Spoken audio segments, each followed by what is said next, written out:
Good morning, everyone. Thank you so much for joining me. I really appreciate it.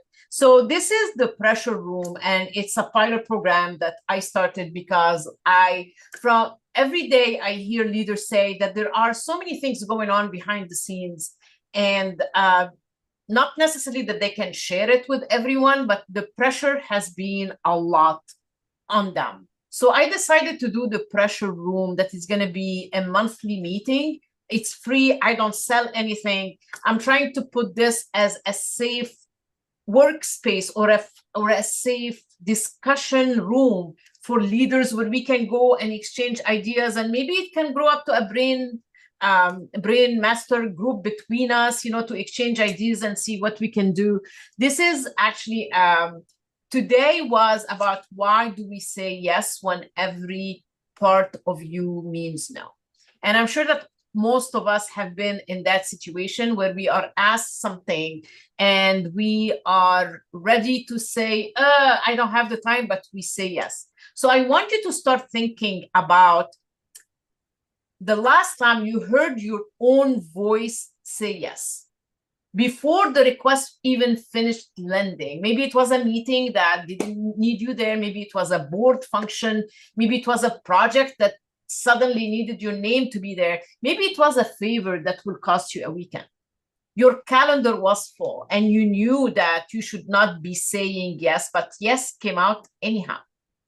Nothing dramatic happened. Probably no one noticed, but you noticed. And on the drive home, you ask yourself, why did I do that? Why, if I knew that I should have said no, I said yes? This is what we are discussing today in the Pressure Room.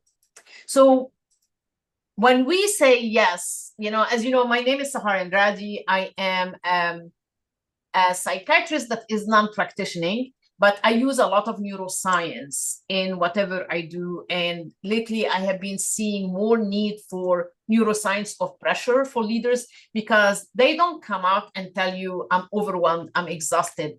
And all the research of 2025 and 2026 found that basically most leaders are imbalanced. And the thing is, like, they are so overwhelmed and exhausted, so they use words like, I'm bone tired, or I go on vacation and I come back and I still cannot rest. Why? Because they are under constant pressure that is going on. I work with leaders that basically they need their judgment in the most difficult situations. And that's why I decided to do that the Pressure Room. This is not a lecture. This is not, this is where I just wanted to discuss with you back and forth ideas about the pressure that the leaders are going through. You can be on camera or you don't have to be on camera, is like totally up to you. Whatever you share here is not, if you want to share, it's fine. If you don't want to share, you can chat with me on private. If you don't want to have it like in general, there are no really have to do anything in here. So that being said, I want you to tell me if you want. You can share yourself. Again, it's up to you if you want to share or not, in the chat, in a private message. When was the last time you said yes when you meant no? It doesn't have to be a whole story, just an incident where someone asked you for something and your best instinct told you to say no, but you still said yes. You can unmute yourself. You can put it for me in the chat, either general or private. I'll give you a few minutes. Sahar, this is Cheryl. I don't know why I can't get my camera on, but I can tell you I did it Saturday, and it happened Saturday. I was sick all week with a sinus infection. We had a block party, and I wasn't going to do anything. And my husband says, but I've invited 20 people. And immediately it meant for me that I had to jump into gear. I was like, no, I don't want to do anything, And when he said that, I had to jump into gear to make something happen for us. So yeah, we do it. We do it and I was exhausted. Yes. Anyone else? Yes, this is Mark. I was in a situation where I was in the capacity of being interim leadership role, and my assignment was clear, yet I felt the pressure to say yes when I knew that was already at capacity. And it was a challenge to get the work done, but it also caused me to push everything else back in what I was doing. And I really had to sit down with that and reflect on why I said yes. So that's why I'm here. Like, I really want to understand more how to protect myself from myself. Yes. At the end, I'm going to give you a very simple tool. I mean, the work will be on you because it's like a habit, and it's a reflex that we do. So it took a lot of repetitions to get that reflex to say yes. So it will take repetitions to get the reflex on how to switch from yes to no. Sometimes you might still say yes, but it has to be your own choice to do that. Thank you, Mark. Anyone else? Okay, I have something. Yeah. You have one in the chat. Yeah, I say yes Monday evening when I was helping a friend and he asked if I could help again Wednesday, even though I was planning on helping the following Sunday because I wanted to catch up on work and rest, but I helped Wednesday anyway because he needed me. Absolutely. You know, and now I'm gonna share my story. I remember 1 year, almost 1 year or a little bit more before I started working for myself. I was a corporate. And then my boss came to me and he said, you need to fly this weekend because I can't. You have to do this. And that weekend, I had promised my godchild to go and watch her in her last competition that was nationwide, and she was in the finals. And automatically, I said yes. You know, and I didn't think about who I'm letting down, including myself. I didn't think about the pressure that is going to be on me. I knew that my plate was full, my calendar was full, and I still had other meetings. And because my boss asked me to do it, I said, of course, I can do that right away, immediately, without even thinking. And in the car, I said, why did I do that? You know, and I said, because the only thing I know what to do is to deliver. No one knew that I was stretched. No one knew what it cost me. And on the outside, actually, I remember sitting by myself and still looking at everything that I had still to do, you know, and this thought hit me. Everyone got what they wanted. Everyone got what they needed from me today, except me. Because I said yes. And I wish I could tell you that was the only time or the last time that I ever did that. But now I am more conscious of that. I did a recording last month. And if you don't have it, please let me know. I'd be happy to send it to you. Last month, we did what pressure does to leaders. And we named 4 moves, pressures, like how to speed up, how to slow down, how to smooth it over, and how to take over. So if you want that video, I'll be more than happy to send it to you. You know, it's also 45 minutes and it has few tools. Every single pressure room, I will have some tools for you at the end. And so this is what this month we are doing, the automatic yes, and why we do it. The question is answering, why do I say yes? Does anybody have an idea why they say yes when they should say no? Yes. Yeah. People pleaser. People pleaser, okay. Diane? I'm just the habit. And you know, I realize why I do it. I know what it feels like to need help. And so whenever anyone has any request for help, I always jump in to help. It doesn't matter what I've got going on. I say yes to everything, every need that someone has, because I've felt that pain of needing people who don't show up and I don't have help. So it's something that I'm struggling with, and this is really good. I'm glad that I'm here, and I'm glad that you are addressing it. Thank you, Diane. Thank you. Thank you. Anyone else? Okay. So believe it or not, saying yes when you should say no, there is a cost for it. There is a cost for automatic yes. And the cost, there is a visible cost. You know, the visible cost is like every yes to the wrong thing says no to the right thing. Because we all have a plate that has the same load on it. You cannot keep filling that plate because things will start falling.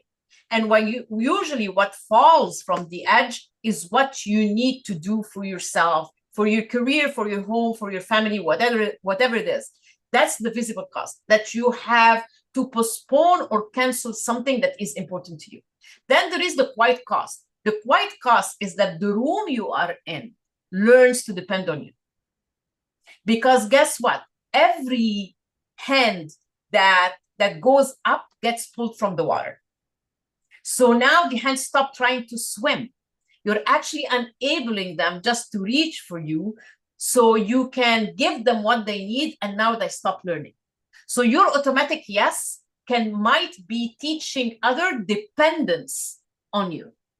And then there is a quietest cost. The quietest cost is after enough automatic yeses and a weekend. Let me see someone else. After enough yeses, especially on a weekend, and everyone got what they needed, and you are the only one that did not get what they need. Everyone has been rescued except me. So if that sentence has ever been the last thought of your Friday, you are in the right space. And I call that the drowning lifeguard.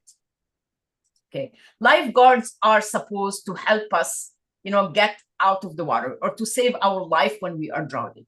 Nobody throws a line to the rescuer. Lifeguards scan everyone.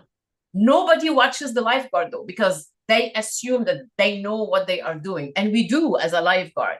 But when the lifeguard starts going down, no one tries to save them because they don't think they need help. And this is what I hear over and over and over from leaders every day when I meet them. They say, I can't ask for help because they think I'm not qualified, or I don't know what I'm doing, or maybe they can look at me as a weak person if I ask for help. And this couldn't be the farthest from the truth, right? The lifeguards never calls for help because of that. Rescuers rescue, and that's their whole identity. Pulling people out of water to the point where you go underwater yourself.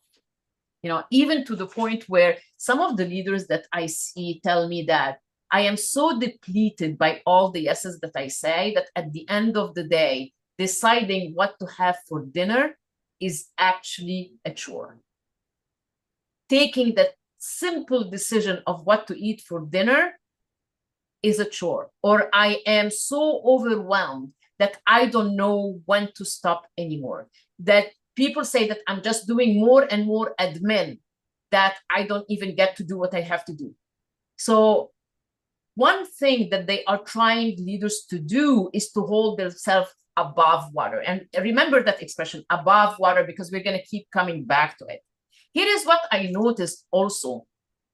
Capability is a current. It pulls every task in the building straight through one door, right? So especially now with AI, that we have it coming from every place, and we have actually more chores to do with AI than not, we feel that we are more overwhelmed than we have to be before. The tasks actually multiplied, the hours did not. We still have only 24 hours in the day. So in my opinion, the pressure on the word yes has never been higher than in the history of leadership than today. I have something in the chat. Most do not know how to do what I do.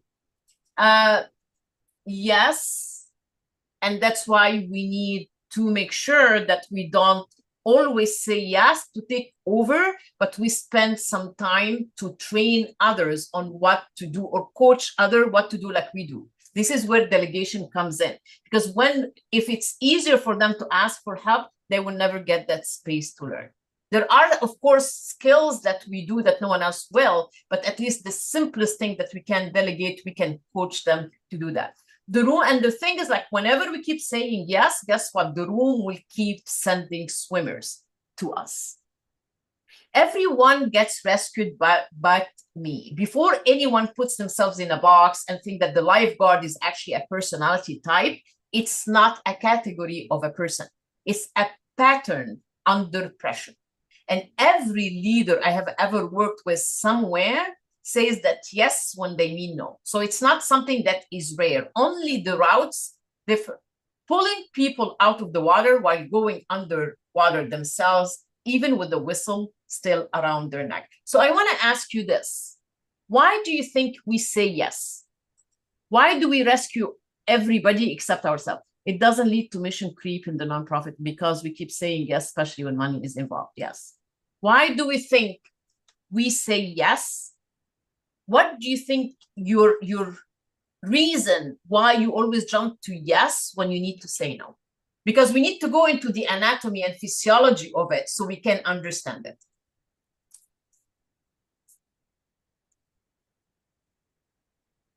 Why do we think, I mean, remember, this is a safe space. There is no right or wrong here. So, yes.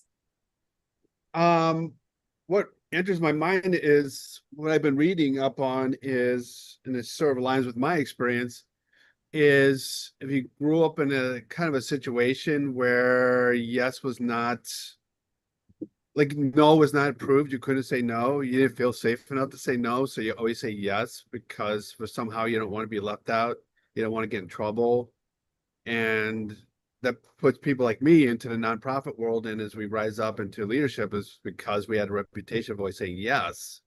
But once we're in leadership, that skill set to say no is essential, because as I mentioned about mission creep, is I just saw that as like a high disorder issue in our nonprofit space, is that we start losing sight of the mission in and of itself and trying to say yes to every bucket of funding that presents itself, instead of that hard ability to say no because that's the right thing to do.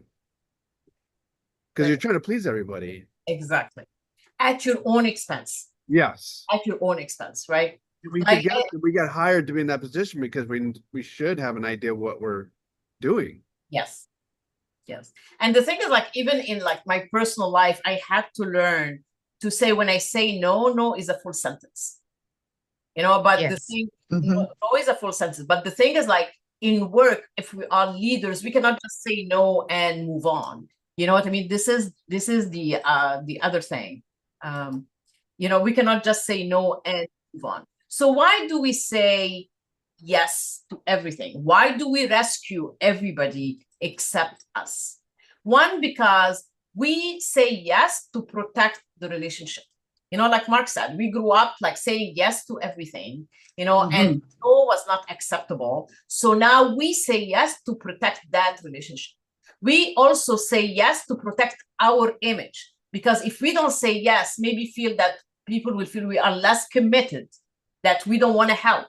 And it becomes like, oh, you are a selfish person. You know, you are not trying to grow your team. You're not trying to help your department. And that connotation or that reputation can be stuck to us. And that's why sometimes we avoid doing that. And some say yes because no feels like closing a door with the person. Like, we want to please people. And when we say no, you know, we feel that we're going to lose that relationships. These are I mean, there are a lot of reasons, but these are the main reasons that I noticed, you know, that people do. There are different routes, but guess what? It's the same water. So I want to go back again to the drowning metaphor. The drowning metaphor, when a leader is imbalanced, trying to calm others, they become actually two drowning people. So instead of saving someone, both of you will drown. An imbalanced leader reaching into help does not lift anyone. So I want to ask you, how many times, or what did you observe if you yourself were not grounded and you're trying to calm down or ground another team? How did that feel? If you were panicking or you are exhausted or you are overwhelmed, how did that feel? You know exactly how it feels, because probably that team never calmed down. Why? Because they take their signal from you. As a leader, we are a thermostat, we're not a thermometer. You know, because we regulate the temperature of the room. We don't just feel the temperature of the room and get influenced by it. So remember, we regulate our teams, and that's why as a lifeguard, usually we pull the other person from the water, but when we are drowning, we pull the other person underwater. And now we have zero rescue, and we have two drowning people together. A regulated leader is actually a lighthouse, not the storm. So I want you to, I'm sorry? I said, that's good. That's good. Thank you. It's a lighthouse and not the storm. So now I'm going to explain to you, because I think Mark even asked that earlier. I want to understand why we do that. So where that reflex come from? Because of my medical training, I always go to the root of the problem rather than the symptoms. I always like to look at the mechanism. And here is, again, this is my opinion that I think this is the most important part of what we're doing today, is why do we do what we do? And in a very simple way, I'm going to try to explain it.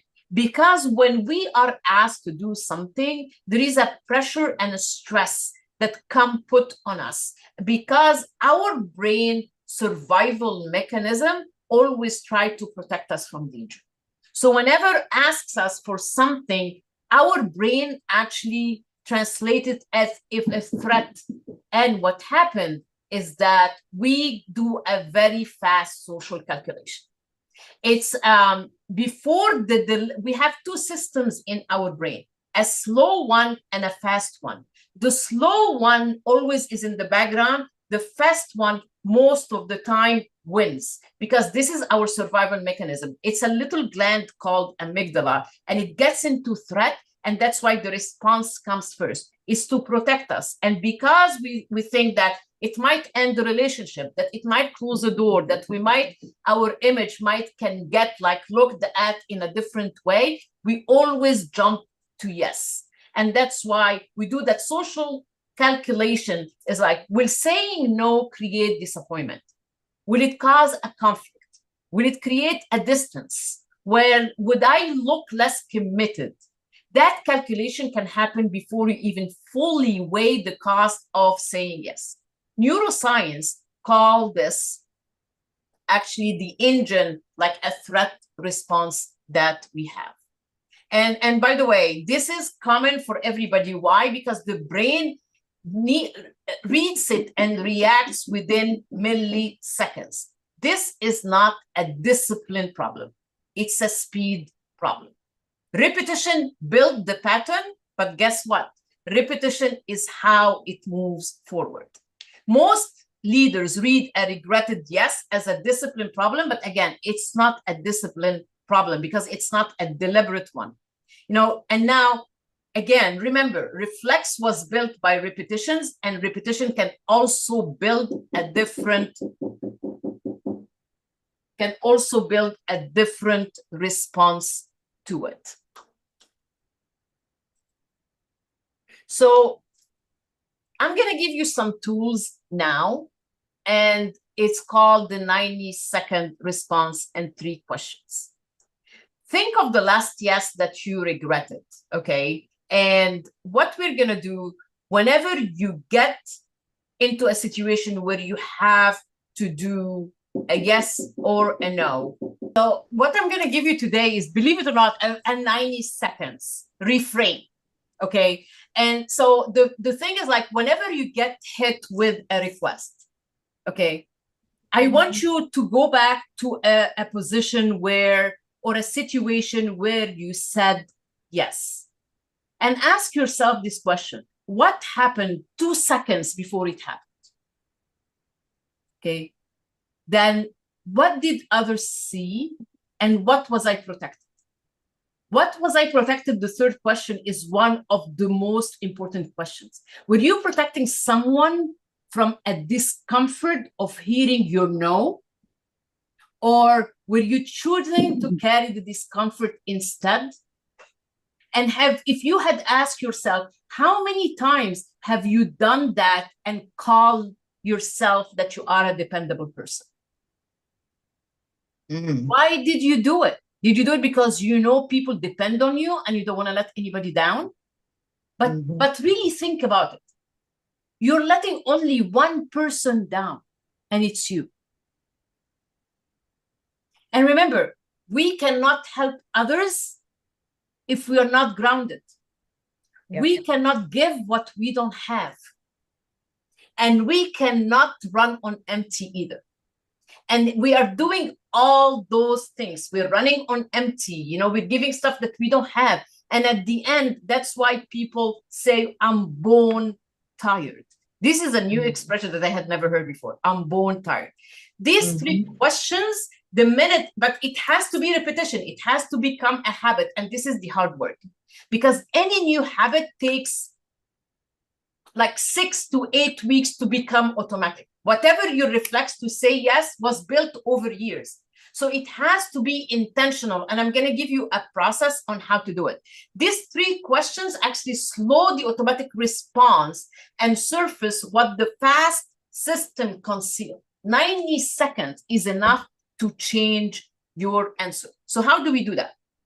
It's a mechanism that we call one breath boundary. What does that mean? This is deep retraining of the reflex that actually does really work. I do that work with a lot of leaders, and it actually, I just had a CEO last week that told me, oh, I was with the board and I was there and they were telling me something that I needed to do, and I felt like my response coming up, and I channeled you. I put my feet on the ground, I did my breathing technique, and he was actually able to respond in a non-committed way, like saying yes for everything that they said. So because it's actually very simple, people think, yeah, right, if it was that simple, everybody would have done it. And actually, this is how simple it is. You know, this is neuroscience 100%. It's not woo-woo out there. When someone, and I call it, the tool is called one breath and one sentence under 5 seconds. So what do we do? When the request lands, when someone asks you for something, don't answer right away. Take a full breath in and out, like 5 seconds. That's all you need. When you do that and you exhale for a long way, the exhale is actually makes your boundary go up. And it does real work for 2 reasons. One, that exhale, that inhale and exhale slows down your heart rate. And it also gives you a gap between the question and your reflex. Only a few seconds between the request and the answer. That's now the reflex no longer gets the microphone by itself. Now you can actually, on that exhale, the reflex loses the race, and now you are giving time. Remember, I said you have a fast part of the brain and a slower part of the brain. Now you are giving space to the slower part of the brain to come in command. I'm going to go in further details than that, because you might say, oh, that's so simple. Why doesn't anybody do it? Actually, it's that simple.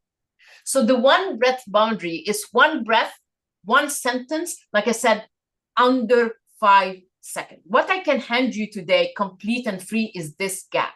Like I said, it's called one breath boundary and one sentence under 5 seconds. And it's invisible in any meeting. You can just do that breath and no one will even pay attention. The request length, and then you do that, you know. So the rescue reflex actually began as something very useful. The reliability actually that you do over and over will build trust, and care builds loyalty, and speed builds momentum. And that's the gift that I can give you today. So once you do that reflex, that becomes your one breath, long on the exhaustion, the sentence that you say after that, let me get back to you by the end of the day. That's all you need to do. An interruption. Because remember, habits will keep going as they are till you interrupt them. But it has to be conscious. So when I start a new interruption to build a new habit, I build triggers. Like, for example, I put reminders on my phone that will come every couple of hours. Remember to say no when you need to say no. I put it on my screen. I put sticky note on my makeup mirror, on my visor, in the car, on my computer screen. And this way it becomes like quid pro quo, like a trigger. When I read it, I'm reprogramming my brain. That's why it's neuroscience. And that's how simple it is. One breath, one sentence, 5 seconds.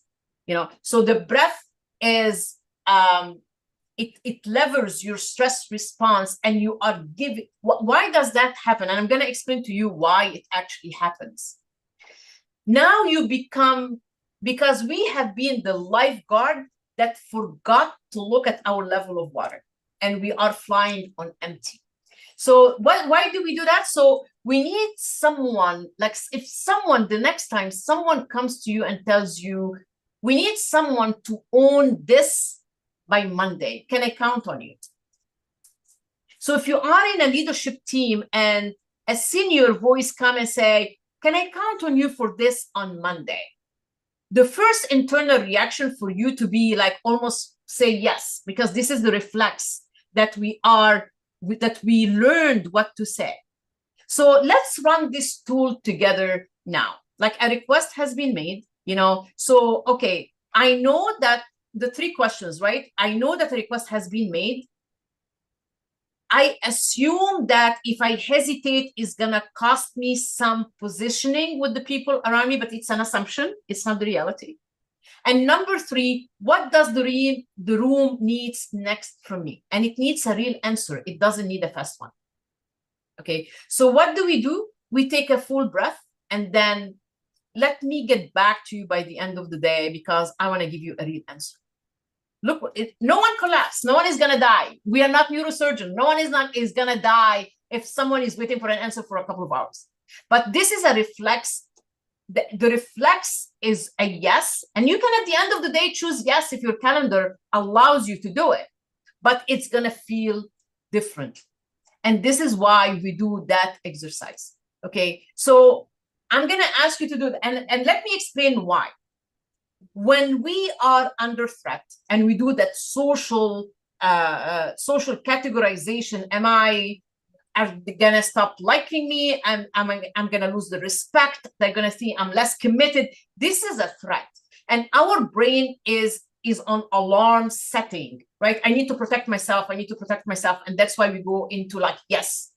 But when we do that breathing, what happens is that we create a gap between the question and the reflex. The 5 seconds is everything that your brain needs to put your thinking part of the brain back online. Because when we are into a threat mode, our thinking part, we call that the prefrontal cortex, goes dark. It doesn't think anymore.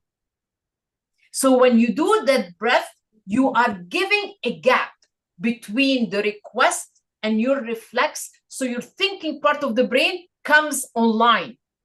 And that's all you need, at least to make a reasonable response, either a yes or a no. Why? Because you become an observer. And when you are an observer, you have a choice for a few seconds, to notice your reaction. And even if you feel the yes coming up, you can still say, you know what? Let me think about it, or let me get back to you later. And the breath is not there to calm you down. It's just to give you a place. It's to give you a space that you can use. And from that place, you can actually decide instead of reacting. 5 seconds. That's all it needs. So I want you to work this with me. When I notice the yes rising instead of I will, how would we fill that sentence? I would say for me, this is Cheryl. Instead of responding, I will take a breath. Instead of responding immediately, I will take a breath and circle back. Yes. Instead, when I notice the yes is rising. Instead of answering the request, I will check my own water first. I'm a lifeguard, right? Mhm. Who else? Who else wants to share? I'll just share giving yourself permission to thank you for this whole this whole perfect timing. But I just giving yourself permission to move in a different direction, even if it's uncomfortable. Yes. Because if you've conditioned yourself to do this for a long time, it can be uncomfortable to change, even though it's a good change. So for me, I think it's not only the pause and that no is a complete sentence, but also that it is okay for me to just give myself permission that I really don't have to revolutionary. I don't have to do it, but it makes sense because you dilute your effectiveness, I think, the more you say yes to without really thinking. I was thinking about the comments about the nonprofit and, leadership. And so anyway, clearly this is more than in a nutshell, but those are some of the things that come to mind for me. Beautiful. Thank you, Chris. And it's going to be uncomfortable, guys. I know that. It's going to be, it took me a while. I was a people pleaser most of my life. And I had to come to a point where I can say, let me think about it. At least give yourself grace just to think about it. Give yourself a chance, that on the next action, the reflex that you do, you're going to be fair to yourself and to others. Because at the end of the day, we are the one that pays for it. And we cannot run on empty, because if we are running on empty, we cannot save the next drowning person. The two of us will be drowning. Okay. And just a single sentence, let me get back to you. This is a whole tool. It's so simple that people say, yeah, right. It's simple. Try it. And it's just like, I have been using this in most of my coaching and it's working. Like now you have actually a good, the answer moves you from the lifeguard chair to the leader's desk. And notice the permission inside it. Like you said, Christy, silence is allowed. 5 seconds of quiet reads a thought is not rudeness. Nobody has ever lost a boardroom in 5 seconds of time. So tomorrow, what are we going to do? The goal is not to become a leader who never rescues. That's not what I'm asking you to do. This leader does not exist, and nobody wants to work with someone that never rescues anybody. But it's one breath is not going to change a pattern right away. But what I promised you today is to give you the reason why we say yes and how to interrupt it. Simple. And this is how these pressure rooms are built. Every single subject that we're going to do is going to talk about one subject, one tool, one application. Simple. The deeper work is learning what your yes is actually protecting, noticing the pattern early enough so your choice can become easier. So today I wanted you to leave with one thing you can actually use Monday morning. And that work is to notice the reflex before it signs your name. One breath, one sentence. The rescue you choose, either yes or no, is really up to you. And I want you to start applying that not only Monday, but actually today. The next pressure room is the 24th of September. I'm trying to do it every last Thursday at 11:45 minutes, except during the holidays, I just changed because it falls on Thanksgiving and Christmas, so I changed the date a little bit. And the next one is, why do the words disappear right when I need them? And always remember this, leadership does not fail. Nervous systems do. It's exactly 45 minutes. I honored the time, but if anyone has any question, any remarks, please let me know. I hope I'm going to send you the recording. And I hope that if you can attend with us next month. I promise it will be simple also like this, 45 minutes, safe space. I guess that's it. Do we have any questions, any comments? No, just thank you. This was a great session. Oh, This thank was you. awesome. Mhm. Really wonderful. Yeah. Thank you. And I have an assessment if you want on your why Yeah. certain things. It's free. It's on my website. I'll be happy to send it to you. I mean, again, like I said, these rooms I'm not selling anything. I'm not trying to like show you, Mhm. you know, I'm just trying to create a space because I feel like this is something that is missing, you know, that a Mhm. space that we can build little bit by little bit. So thank you for supporting me from the beginning. I appreciate you guys. And Sahar, send me the last one. I missed the last one, but send that to me and the assessment. I would appreciate it. This was lovely. Thank you, Cheryl. Thank you. Yes. Thank you. Thanks, Yes, everybody. Sahar, Right, this was really thanks. good. Thank you. I will be at each one as I can. Thank you, Mhm. Diane. I love the simplicity. One thing. It's really good to just focus on one thing Thank you, Diane. I and appreciate to get that right. So thank you for sharing this with us. Thank you. Thank you, Christy, for being here. Thank you, Eva. Thank you, Thank Linnea. you. Thank you. Thank Have you. a And great that's my weekend, friend everybody. Lene.